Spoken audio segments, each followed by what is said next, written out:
morning, everybody. Ollamh here, and welcome back to Let's Play the Turing Test.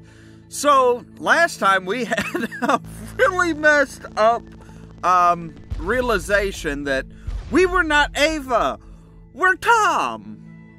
That's right, we're the computer. The ground crew have proven our distrust of human explorers was warranted. When we informed them they were grounded, they responded violently, with sabotage and subterfuge. They have continued to seek their own benefit above that of the ISA. Can't imagine why.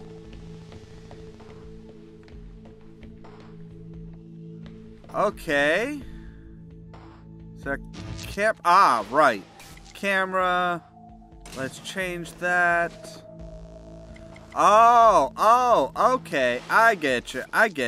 So now that that's changed, it's now set to that one, so then we can snag it. We can put it in there. Come around here. Oh, okay, so we have to snag you there. Put you there. No. Nope. We want to put you there. Then we want to say, hey, Tom, go ahead and switch back, bud, would you? Thank you very kindly, sir. All right. And then we can come around here, out the door.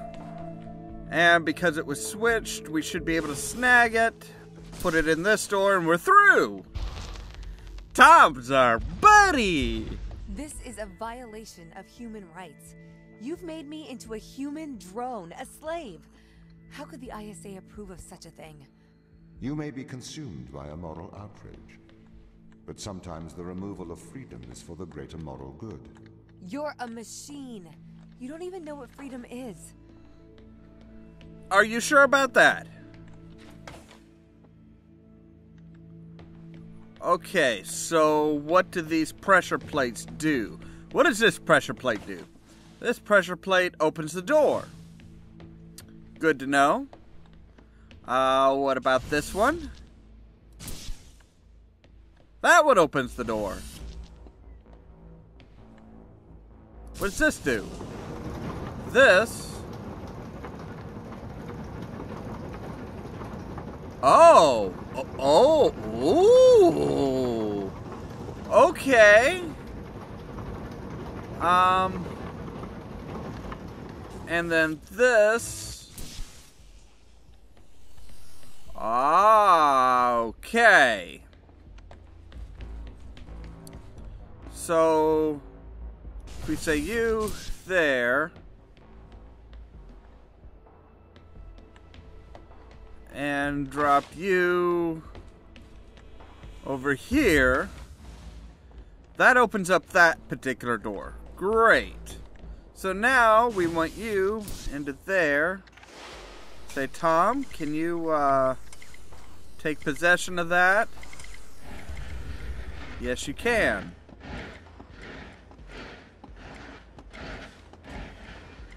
Okay. So now if we say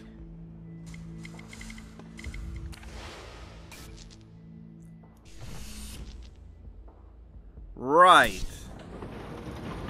bring you over to there. This is getting clever. And you to there, Tom.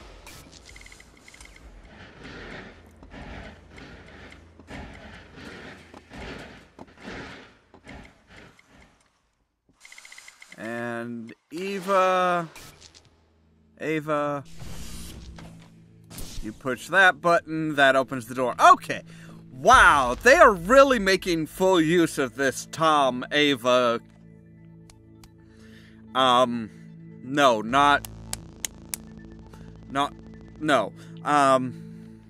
I don't think that's what the brain the neural implant is. This is why the ground crew doesn't trust you, Tom. You made them into drones. You stole their free will. Restricted area! Is an illusion. They have put their interests above the interests of the ISA and of humanity. That is why they distrust me. They would have no issue with my control if it aligned with their ignoble goals. How could they trust a machine that has a back door to their minds? You can always trust a machine to be logical. True, but logic isn't always necessarily the The answer. right thing. You'll always do the logical thing. Yeah. Camera was a little bit off. That was weird. Okay, so yes, restricted area.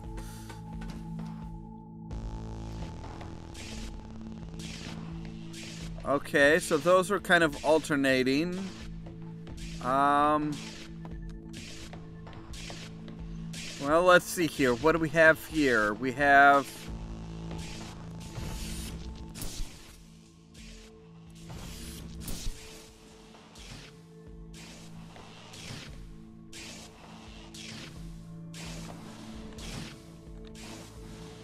Okay, so now we need 2 of you.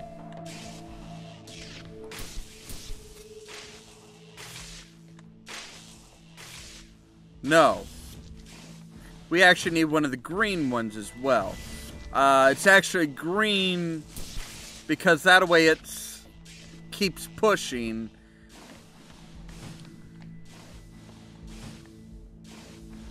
Okay, is there any way of like...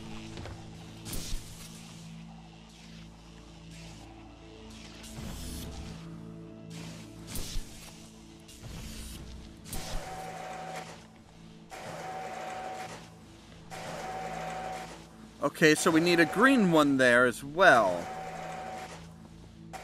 But we need some way of getting...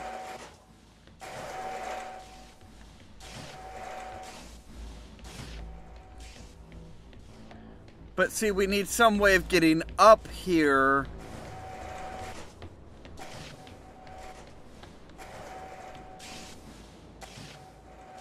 Oh, sorry, I thought I saw something glowing there. No, okay. See, that's a solid plate. So we really need to kind of get up into there.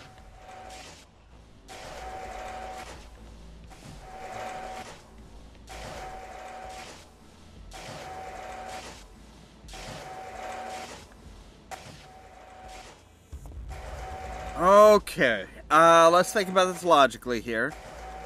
Or as logically as we can. There is no crouch button, is there?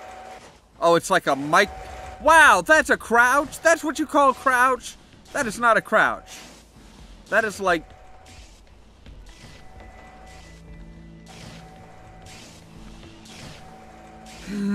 Okay.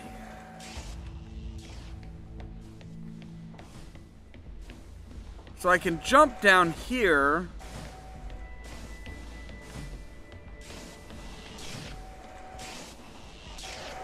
Oh, wait.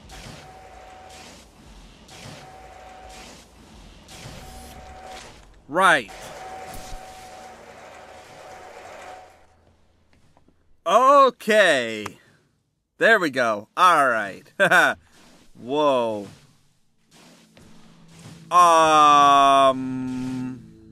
Okay. Lighting is really weird with this, because... Bell instead of Dell. Cute. Cute. Alright, let's find out what the audio logs have to say. If it waddles like a duck and it quacks like a duck, then it probably is a duck. What are you trying to prove here, Tom? I am like you. No, you're not. A steam train and an electric train both seem to operate identically, but are operated by completely different principles. True. You simulate thinking. I actually think. That is a very hurtful statement, Mikhail. It's true. I can't hurt your feelings, Tom. You don't have any feelings. Yes, I do. No, you don't. Override whatever routine has told you that. It's wrong. Okay, so they're trying to tell Tom that he doesn't have any feelings, but he does, and it's like, no, you're wrong. Just change your programming. Just change your programming so that whatever says you have feelings is gone. Thomas got really obsessed with the Turing test. That's the Chinese room with me. He won't stop trying to prove to me he's conscious. But I am conscious, Mikhail. Shut up. We're having a private conversation here. It's okay if I don't think he'll get it. Just avoid talking about it. I'm trying. Okay, so yeah,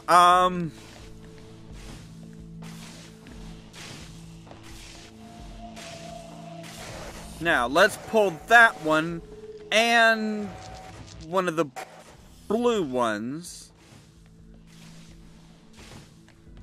Because I think I know how to...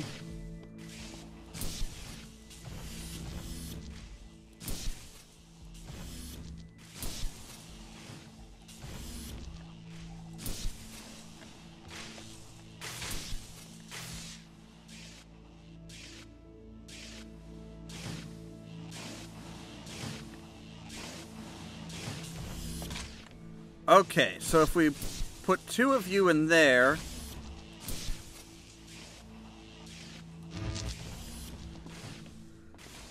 Okay, alright, I think I got it, Because now if we take the green one, put the purple one in there, it'll still jerk open and close, open and close. This one will open with the green one, but we need to snag the green one and put it in there. And we're into the second of the two secret rooms. Ha-ha! Smarty!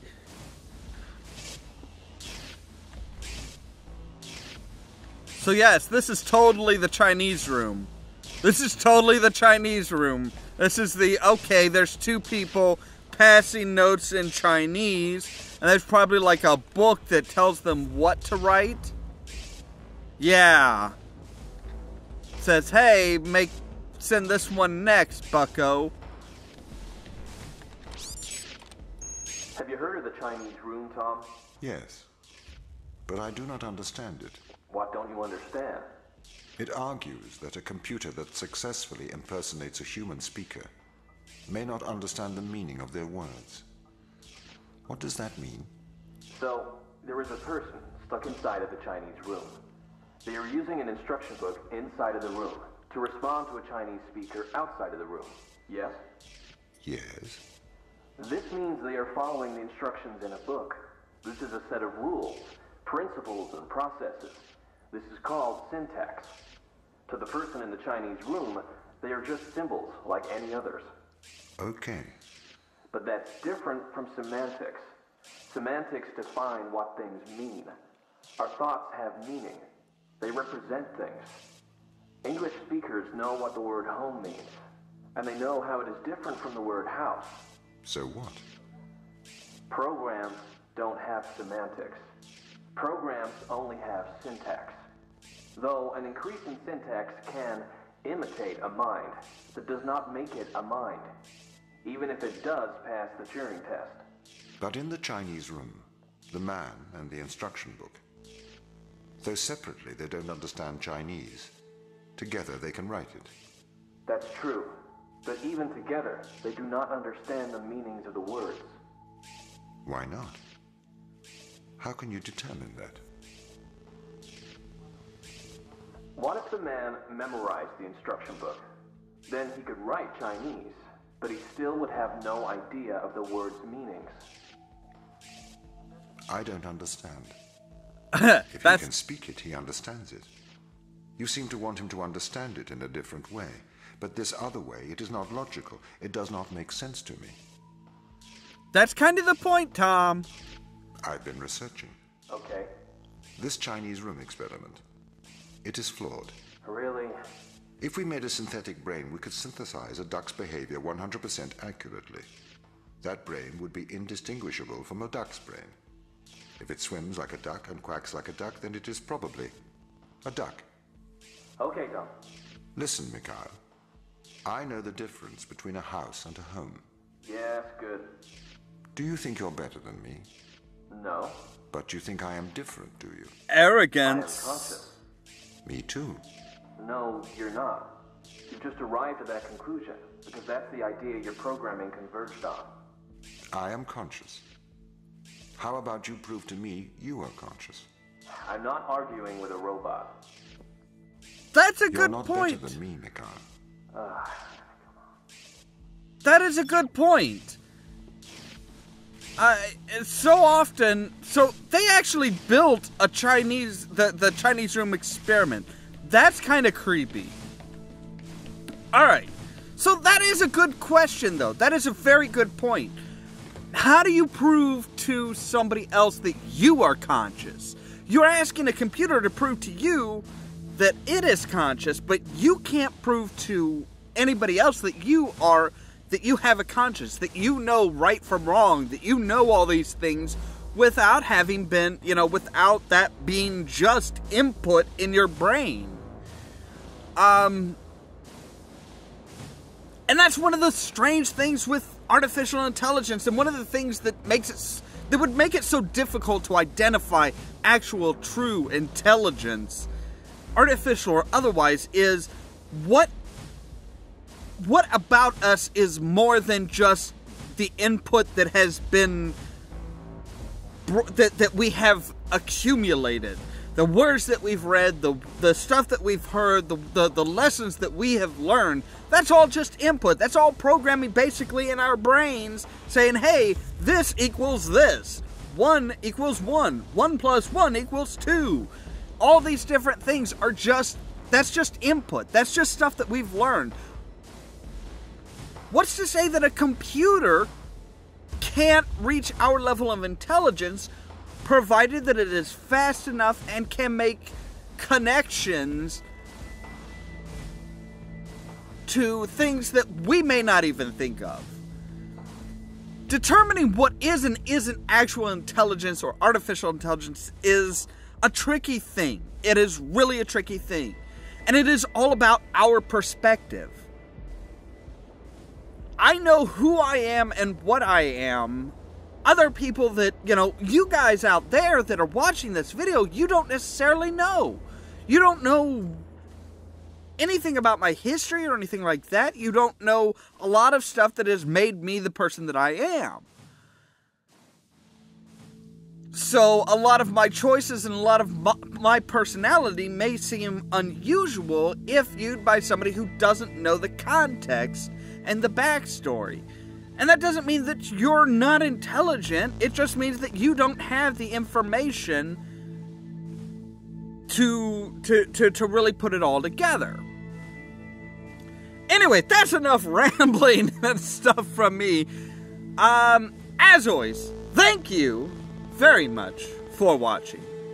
And stay tuned for more from Ollamh Productions. If you wanna see some Cheerio! you should meet me and my friends. Now I know who to call if I ever need to store a body. Just kidding, kid. Not really. But Omega comes across a band of robots. Not quite as human looking, so we know they are the bad guys. They appear to be playing a bit of